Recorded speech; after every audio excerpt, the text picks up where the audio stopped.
জয় কৃষ্ণকালী মায়ের জয়, জয় সোনা মায়ের জয়। সবাই ভালো থাকবেন, সুস্থ থাকবেন। আমার এটা আর ভক্তরা চলে এসেছেন মন্দিরে, আমি জানি। আঙুল ছাড়ো গোপাল। এটা অনেক দূর থেকে এসছে, আমাদের ছিল। জয় কৃষ্ণকালী মায়ের জয়। ঠিক আছে, লাইনে অনেক ভক্ত আছে, হ্যাঁ হ্যাঁ রয়েছে। তারা লাইনে দাঁড়াক একটু। এই পৌরসভার কাজ করে। ঠিক আছে, উনি বাবা কথা বলছি। অনেক ভক্তরা এসছেন, ওপরে বসে আছে। আজকে একটু দেরি হয়ে গেল, উপরে যাই। আমার গোপাল সোনাটা একটু দুষ্টুমি করছে। জয় কৃষ্ণকালী মায়ের জয়, জয় মঙ্গলা মায়ের জয়, জয় সোনা মায়ের জয়।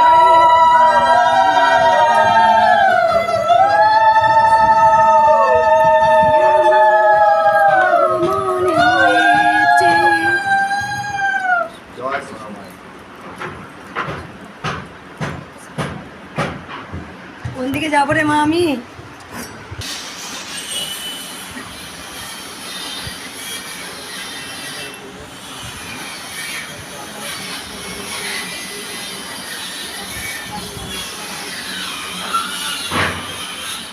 আজকে এখন ভক্ত আছে। কই ইলোরা মায়ের কে এসছে বললাম? ওই যে ওনারা। কলকাতা থাকলো, আজকে একটু দেরি হয়ে গেল, কারণ আপনারা জেনে গেছেন আমার একটাই স্বপ্ন আছে। মাকে নিয়েই ভেবেছি, এখনও মাকে নিয়েই ভাবি। মায়ের মন্দির করতে হবে, সেই বিষয়ে কথা বলছিলাম। সেদিন একটু দেরি হয়ে গেল, অনেকক্ষণ আগে উঠতাম আমি, অনেকক্ষণ আগে স্নান হয়ে গেছে। তারপরে কখন বকে দিই, কখন ভালো থাকি নিজে জানি না। দুই ভক্ত এসেছিলো আমার চেনা, আমি সত্যি বলছি, আমার কাছে চেনা অচেনা বড় কথা নয়। এখন আমার কাছে সকল ভক্তই কিন্তু সমান। তার কারণ কেউ যদি বেলাইনে চলে আসে আমার কিন্তু খুব কষ্ট হয়। কারণ কেউ সকাল 6টা থেকে, কেউ অসুস্থ, লাইনে দেন। আর আমার চেনা বলে আপনি আগে চলে আসবেন? এখন আমি কাছে কেউ আমার কাছে কোনো স্পেশাল নয়। আমার কাছে বন্ধু বান্ধবী, আত্মীয় স্বজন, যেই মায়ের কাছে আসুন না কেন তাকে লাইন দিয়েই আসতে হবে। তার কারণ যখন আমি আগে ছিলাম মঙ্গলা, আমি কারো বান্ধবী ছিলাম। আমার 3-4 বান্ধবী এসেছিলো, নাম রিঙ্কু, অনেক লাইন দিয়ে কিন্তু তাকে আসতে হয়েছে।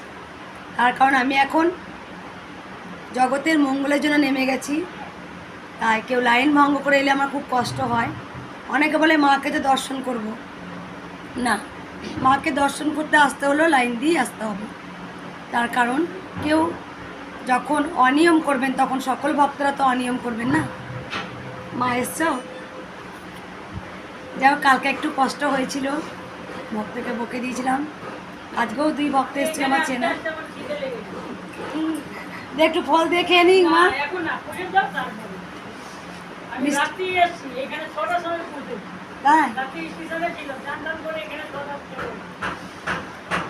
অনেক ভক্তরা আসেন রাত থেকে লাইন দেন, আমি জানি। কালকে যেমন রাত 9:30টার সময় লাইন দিয়েছিলেন, কেউ বললেন রাত 2টোর সময় এসেছিলেন, কারণ শনিবার 12:30টায়।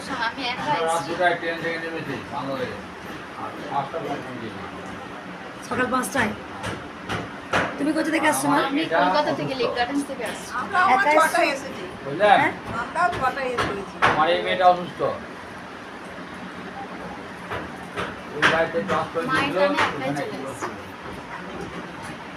সেই জন্যই আমি নিচে একটু,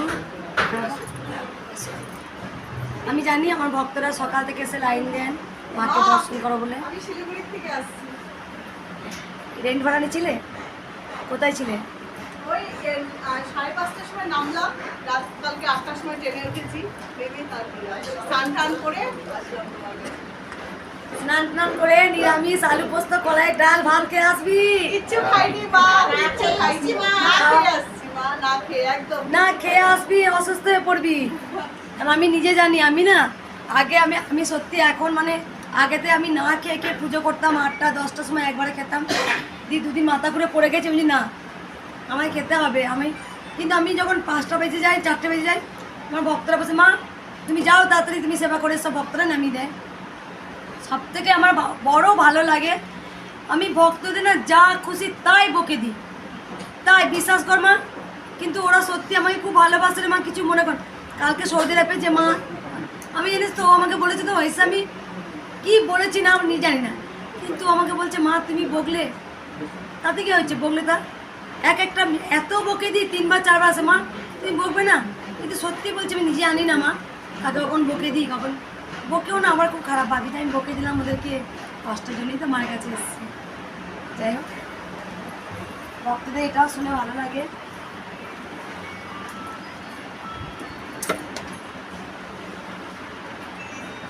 মিলনা মা কেমন আছে মা? তোমরা কোথা থেকে আসছো মা?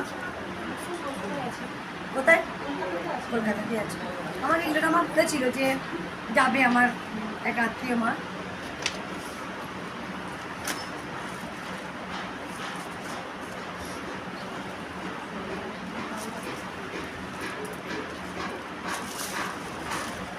আমার কাছে সকল ভক্ত সমান, কিন্তু মিলনা মায়ের মধ্যে একটা আলাদা রকম হৃদয়ের মধ্যে আছে না, আছে।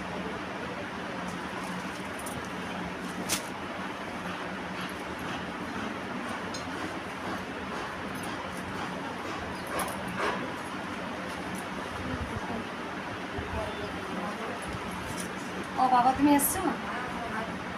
তোমার সঙ্গে কে একজন আসছে না? তুমি আর একজন আসতো না তোমার সাথে? এই বাবা আসেনি? আমার শরীর খারাপ, শরীর খারাপ নিয়ে এসছি।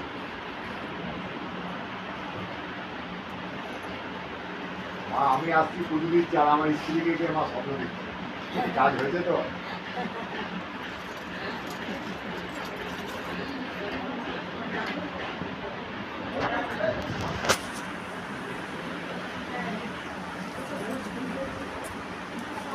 কালকে আমি কেঁদে পেয়েছি, কষ্ট হয়েছে বলে, একটা শরীরটা একটু খারাপ ছিল, কেঁদে পেয়েছি। সবাই লিখেছে মা মায়ের মন্দির কত কিছু, এগুলো মায়ের কিছু। আমি কালকে কেঁদে ফেলেছি, সব আমার ভক্ত মা আমার সন্তান আমাকে বলছে মা তুমি একদম কাঁদবে না, তোমার কান্না আমি দেখতে পাই না। সত্যি আজকে ভক্তরা এত আমাকে ভালোবাসে, আমি বলছি না মা একটু আমার ছেলের হাতে নেবে না, তখন থেকে বসে আছে। তুমি রাখো বেটা, তুমি মিথ্যি রাখো, তুমি নিয়ে যাবে, তুমি নিয়ে যাবে মায়ের, তুমি নিয়ে যাবে। আমি একটা নেবো মায়ের জন্য, যে তুমি নিয়ে যাবে। মায়ের মন্দির কি এখানেই চলে যাবে নাকি মা? হ্যাঁ মায়ের মন্দির কি এখানেই যাবে? না, মায়ের মন্দির সে হবে। এটা কি না? এই শাড়িটা কালকে এক ভক্ত মা দিয়ে গেছেন, অনেক উপকার পেয়েছেন মাকে, এই শাড়িটা দিয়ে গেছেন, এই করেই দিই মাকে কি বাহ, বাহ, বাহ, বুঝে, বাহ।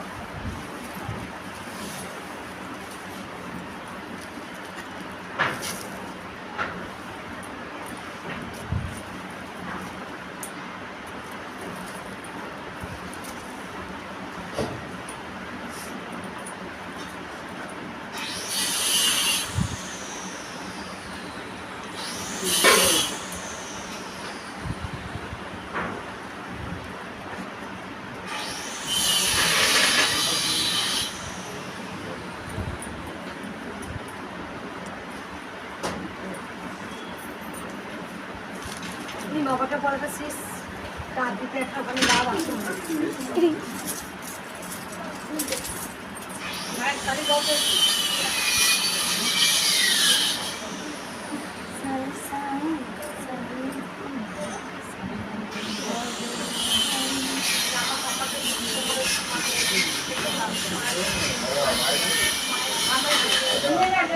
যেন পায়ে না ঠেকে। হ্যাঁ হ্যাঁ, মায়ের মন্দিরে দিয়ে দাও।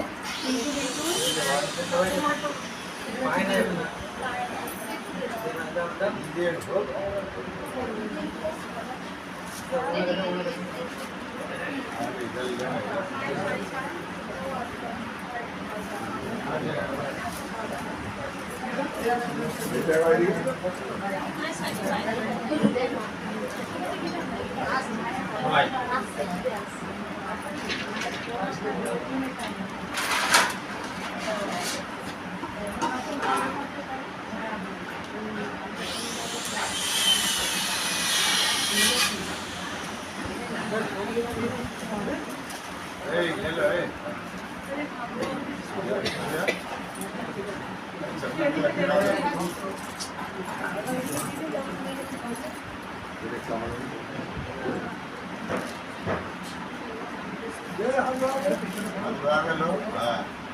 একটু এদিকে দেবো, হ্যাঁ?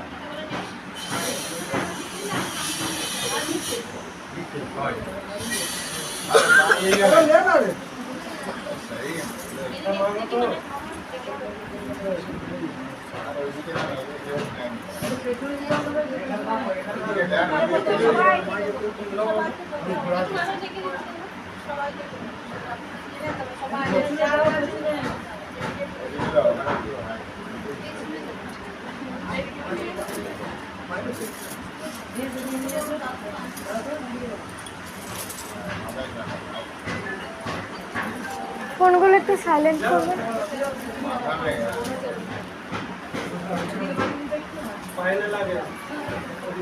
এদিকে দিতে হয়, এদিকে।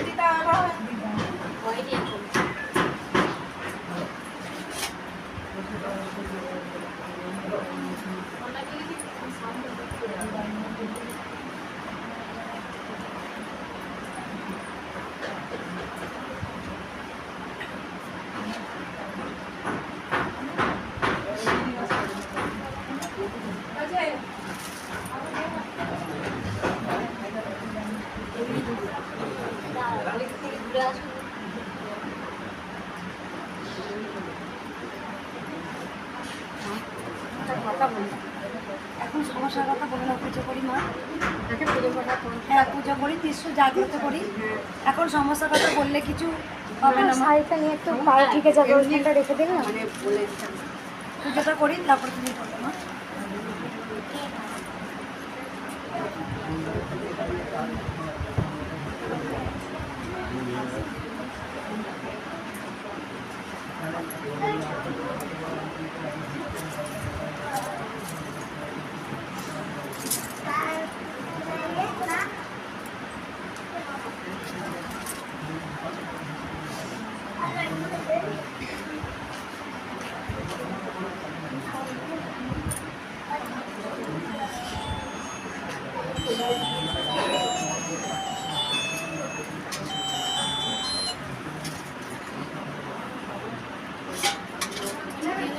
আমার পায়ে লাগাবে।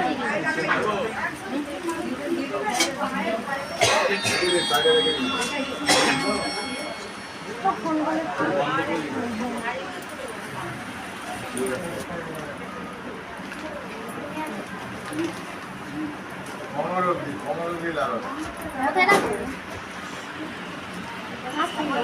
শুধু ফুলটা দিন, খুলে দিন, এটা খুলে দিন।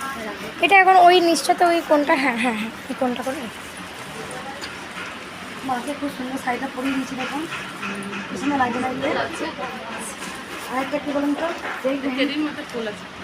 আচ্ছা ঠিক আছে। সন্তান নিজের সন্তানকে মা বকবে, দেখবে কোনো গায়ে লাগবে না। কেউ কিছু বলুক কত গায়ে লাগে বলো তো। তেমন আমি আমার ভক্তদের কি বকে দিই, হ্যাঁ তারপরে বকলাম কত কষ্ট হয়। কেউ যদি আমার কেন পাড়ায় যদি ভক্তদের কিছু বলেছে, তখন আমার চাই করে আমার রেগে যায়। মানে এটাই হয়েছে, কারণ এক ভক্ত ওই কলার খোসাকে ফেলেছে হয়তো, দিয়ে ভক্তটাকে জানাই বলেছে। ভক্ত এসে বলছে মা এই বলছে, মনে হচ্ছে গিয়ে কী করবো ওদেরকে আমি। হ্যাঁ আমি যখন বকি তখন খুব মিষ্টি, কেউ বকলে আমার সহ্য হবে না ভক্তদের। ওইগুলো হাতে রাখুন। আর আমি যখন ভক্তদের বকে দিই আবার খুব কষ্ট হয়, অনুতপ্ত হয়, বকলাম, হ্যাঁ ওদেরকে বলে দিলাম কেন বললাম।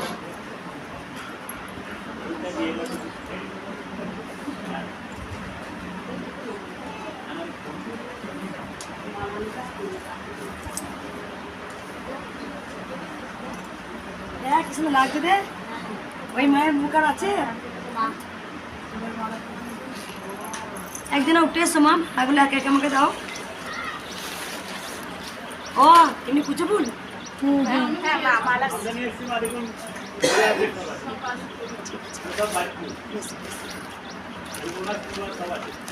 একটা একটা করে মালা মায়ের হাতে।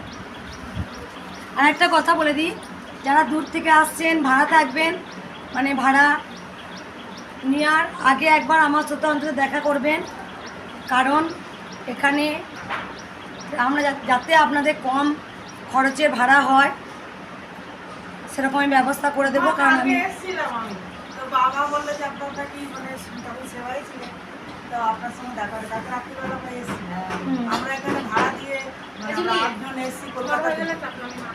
আমি যাই হোক হ্যাঁ, বলে দিই, আমি ভিডিওতে এই কথা বলছি, যেসব ভক্তরা আসবেন এসেই আগে আমার সঙ্গে দেখা করবেন বা আমার হাজব্যান্ডের সঙ্গে দেখা করবেন। জয় কৃষ্ণকালী মায়ের জয়। জয় কৃষ্ণ, জয় কৃষ্ণ, জয় কৃষ্ণ।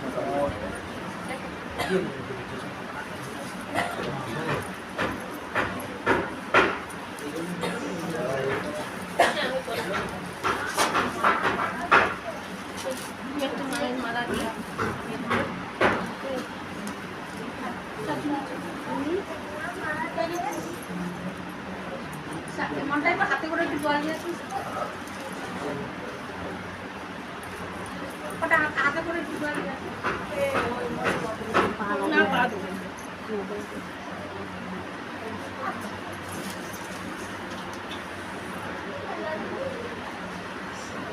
ওটা একটু হাতে করে একটু জল দিয়ে আসিস। হাতটা নিয়ে আসিস।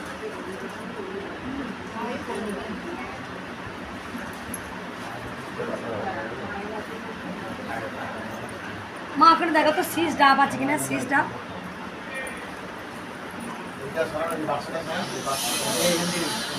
গান ছেড়ে দিয়ে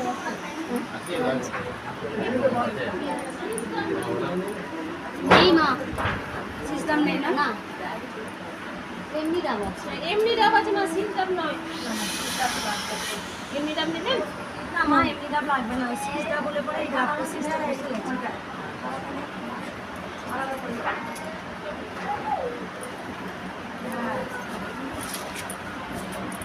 ফলে থালাগুলো এখন ওখানেই রাখ।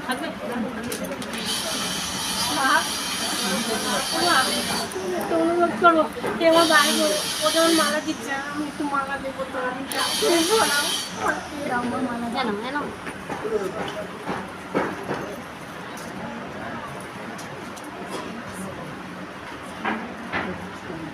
কেন তো পড়াও।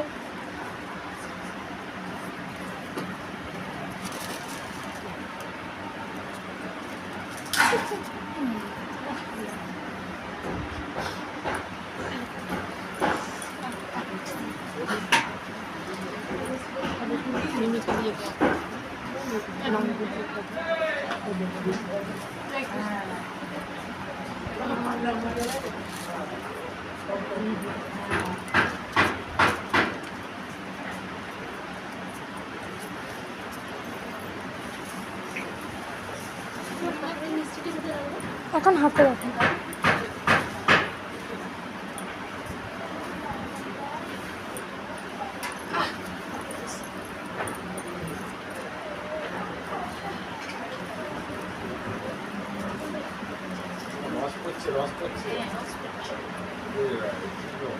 ওই দেখুন একটা ক্যারি ব্যাগ আছে।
কাছে ঝুলছে।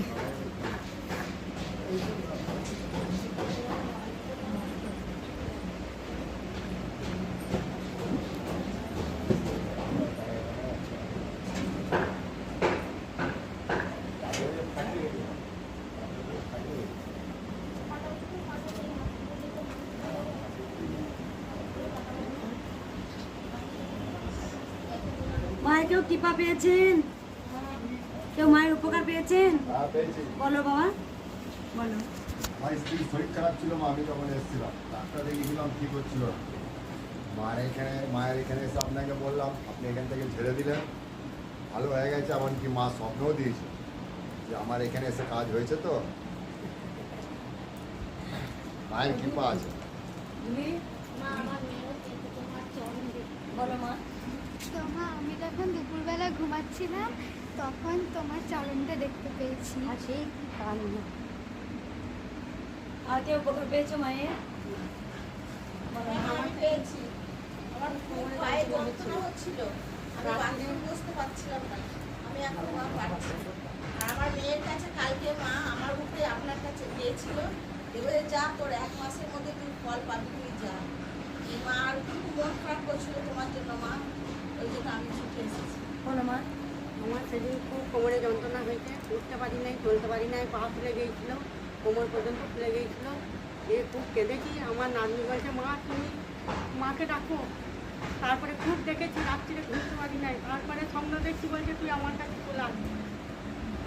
কোথা থেকে আসছো মা তোমরা? আমরা এই বর্ধমানের পাশে মালদা। দেখো মা, কালকে একজন চিঠি পাঠিয়েছিলেন আমাকে, এক বয়স্ক মা, 85 বছর বয়স। উনি যাই হোক কোনো কারণে পড়ে গিয়েছিলেন। পড়ে যাওয়া মানে কত বছর বিছানার মধ্যে শয্যাশায়ী। হয়তো ওনাদের বাড়িতে ভাড়া থাকেন বা হয়তো উনি থাকেন, ভালো করে বুঝতে পারলাম না চিঠিটা। বলে এক বাচ্চা মেয়ে ভিডিওতে উনি প্রোগ্রামটা বাচ্চাটা আমাকে দেখিয়েছে যে দাদু, হয়তো স্বামী বা দিদা, দুদিন আপনি দেখো তুমি এই ভিডিওটা কৃষ্ণকালী মায়ের। বলছে তুমি জব করো না, জব করো। বলছে আমি যখন জব করছি আমার একটা অন্যরকম অনুভূতি হচ্ছে যে সত্যি যে মিরাক্কেলের মতো কাজ হতে পারে। আমি স্বপ্নে ভাবিনি 85 বছর আমি বৃদ্ধা মা হয়ে আমি আজকে দাঁড়াতে পারবো। আমি জানি কৃষ্ণকালী মা কে, আমি বারবার বলতে চাই না, কারণ মায়ের সঙ্গে আমার কী সম্পর্ক, কেন মা কতটা হাইট নিল, মা কী রূপে এলো। মায়ের নাম ছিল দেব ভেবেছিলাম সিদ্ধেশ্বরী। আমি যেহেতু 20 বছর 22 বছর মাকে আমি ভালোবাসতাম, সেই জন্য মা নিজে নাম দিয়েছে, আমার নাম দিবি কলিযুগে কৃষ্ণকালী, যেহেতু মা এটা নাম দিয়েছে। তা আমি জানি আজকে কিছু কিছু যারা মায়ের, আমি সন্তান বলবো না, যারা কিছু যাদের হয়তো আমি তাদের বাড়া ভাতে হয়তো ছাই দিয়ে ফেলেছি, কারণ মঙ্গলা তো নিঃস্বার্থভাবে ভক্তদের করে যাচ্ছে। হয়তো মঙ্গলা তাবিজ কবচ কিছু দেয় না, আপনারা জেনে গেছেন। শুধু একটা জিনিসই দেয়, জয় কৃষ্ণকালী মায়ের জয়, এটাই ভক্তদের মূল মন্ত্র। এটা যে জপ করবে, আমার মা বলেই দিয়েছিল যে যত জয় জায়গা করবে তাদের জয় হবে। আপনারা জেনে যাচ্ছেন প্রত্যেক দিন প্রতিনিয়ত কেন ভক্ত এত বাড়ছে। আমার যেমন স্বপ্নই বলে দিই, যেমন আমি স্টেপ বাই স্টেপ আমি যাব। আগে আমার স্বপ্নই, আগেও বলেছি, আমার এই বাড়িটা কোনো দিন চেঞ্জ হবে না, আমার বাড়ি এরকমই থাকবে। আমি শুধু ভালো একটা সুন্দর মায়ের মন্দির করব, আমার চোখের সামনে ভাসে, যেন লাখ লাখ ভক্তরা দেশ বিদেশ থেকে এসে বলতে পারে কোথায় যাচ্ছি না কৃষ্ণকালী মায়ের মন্দির। আমারও স্বপ্ন আছে তারাপীঠ দক্ষিণেশ্বরের মতো একটা যেন কৃষ্ণকালী মায়ের মন্দির করতে পারি। তারাপীঠের মা যা, দক্ষিণেশ্বরের মা তো একই, মা ভিন্ন রূপে পূজিত হন। তা আমার 30টা গান লেখা আছে, নিজের মতে লিখেছি আমি। একদিন অবশ্যই, আমার গলার এখন খুব খারাপ হয়ে গেছে গলা, সেগুলো কথার মাধ্যমে আমি শোনাবো, আমি নিজে থেকে লিখেছি। আর আগে ফার্স্ট মায়ের মন্দির হবে, আমি জানি না করতে পারবো কি না। আর দ্বিতীয়ত কথা, আমার না স্বপ্ন আছে যে একদিন না আমি দেশ বিদেশে যাবই, কি আমি কৃষ্ণকালী মায়ের নাম প্রচার করব। আমার মন বলে আমি না যাব। হয়তো আমি হিন্দি বলতে পারি না, ইংলিশ বলতে পারি না, মায়ের দয়ে সব কিছু হবে আমি জানি। বাল্মীকিও কিন্তু মহাভারত লিখতে জানতেন না। রত্নাকর যখন ডাকাত ছিলেন, যখন স্বয়ং মা সরস্বতী জীবে বসেছিলেন, বাল্মীকিও কিন্তু একদিন কি রচনা করেছে, বাল্মীকি রামায়ণ লিখেছেন। রামায়ণটা কিন্তু স্বয়ং মা সরস্বতী বিরাজমান জীবের মধ্যে ছিলেন। লিখতে পারলেন তো, যিনি মানুষ খুন করতেন, যার কাজই ছিলেন, ডাকাত ছিলেন একদম। যাই হোক, আমার একটা স্বপ্ন আছে যে আমি একদিন না আমি যাব। আমি জানি যেমন গুজরাটে ইলোরা মা আছে, আমার অনেক ভক্ত আছে দেশ বিদেশে, লন্ডনে আছেন, আমেরিকা আছেন। আমার ভক্তদের সঙ্গে কন্ট্যাক্ট করলে অবশ্যই তারা আমাকে বলে, মা তুমি একবার বলো মা, আমি তোমাকে ব্যবস্থা করে নিয়ে আসবো। আমি জানি সেই সময় এখন আমার আসেনি, হয়তো আসবে একদিন। আগে আমার লক্ষ্য মায়ের মন্দির, আমি আগে মায়ের মন্দিরটা করি, আগে মায়ের মন্দির করে মাকে ভালো জায়গায় বসাই, তারপর তার ঠিক ব্যবস্থা হবে।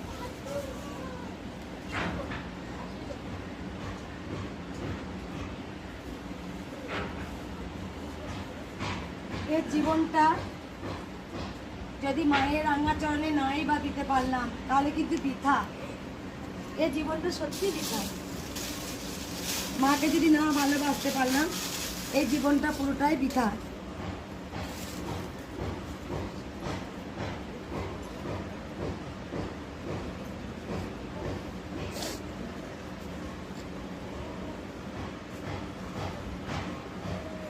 মা আকন্দ ফুলের মালাগুলো কেটে একটা বড় মালা করো মা। আমি আমার কাছে দিই। কাছিটা বাঁধা আছে, এখান থেকে কাটতে হবে। খোলা যাবে?